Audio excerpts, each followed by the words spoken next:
ஆண்டவராகிய இயேசு கிறிஸ்துவின் நாமத்தில் உங்களுக்கு வாழ்த்துக்கள். எல்லாரும் எப்படி இருக்கீங்க? சோமா இருக்கீங்களா? சந்தோஷமா இருக்கீங்களா? இந்த நாளிலும் ஆண்டவர் கொடுக்கிற ஆசீர்வாதமான வார்த்தை செப்பனியா 3ஆம் அதிகாரம் 15ஆம் வசனம். சஃபனாயா சாப்டர் 3 verse 15. கர்த்தர் உன் ஆக்கினைகளை அகற்றி உன் சத்துருக்களை விலக்கினார். இஸ்ரவேலின் ராஜாவாகிய கர்த்தர் உன் நடுவில் இருக்கிறார். இனி தீங்கை காணாதிருப்பாய். அருமையான தேவனுடைய பிள்ளைகளே, கர்த்தர் நம் நடுவில் இருக்கிறார். He is the King of kings and the Lord of lords. He is the King of Israel. He is in our midst. So you will see no more evil in your life. You need to believe that the Lord Jesus Christ has overcome every evil on the cross of Calvary. He crushed the head of Satan on the cross of Calvary. So he has given us the victory. You need to believe that the Lord Jesus Christ is in our midst. He is the King of kings and the Lord of lords. So he has removed all the judgments from our life. There were many judgments in our life, but by the death of our Lord Jesus Christ, by the crucifixion of our Lord Jesus Christ, by receiving our Lord Jesus as our personal Savior, we have been cleared off from every judgments. And God has removed all the judgments from our life. And the devil has no power in our life.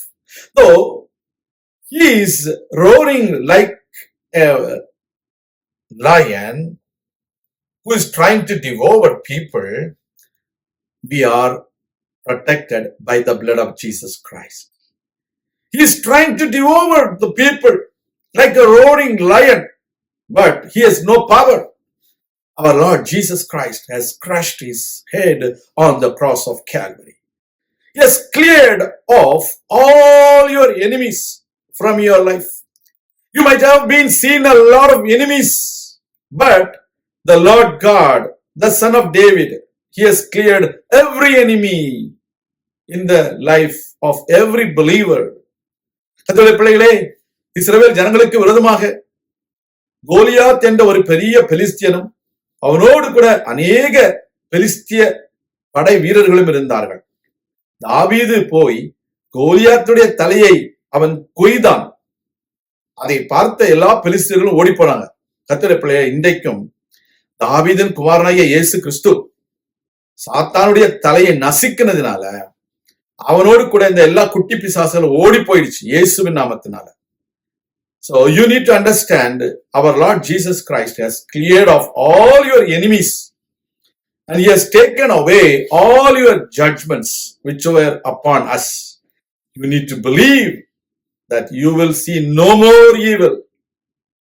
You are privileged to be a blessed person in this world. கர்த்தருடைய பிள்ளைகளே, நீங்களும் நானும் ஆசீர்வாதம் பெற்றவர்கள். காரணம், இஸ்ரவேலின் ராஜாவாகிய தேவன் நம் நடுவில் இருக்கிறார். இனி நாம் தீங்கை காண வேண்டிய அவசியம் இல்லை. தீங்கு உங்களை அணுகாது, தீங்கு உங்களை நெருங்காது. தீங்கு நாளில் தம்முடைய கூடாரத்தில் மறைத்து, தம்முடைய கூடார மறைவில் ஒளித்து வைத்து நம்மை கன்மலையின் மேல் உயர்த்துகிற ஆண்டவர் நம்மோடு இருக்கிறார். நாம் ஜெபிப்போம். எங்கள் அன்பின் பரலோக பிதாவே, இந்த அருமையான வேளையில தீங்கை காணாதிருப்பாய் என்று சொன்னீரே.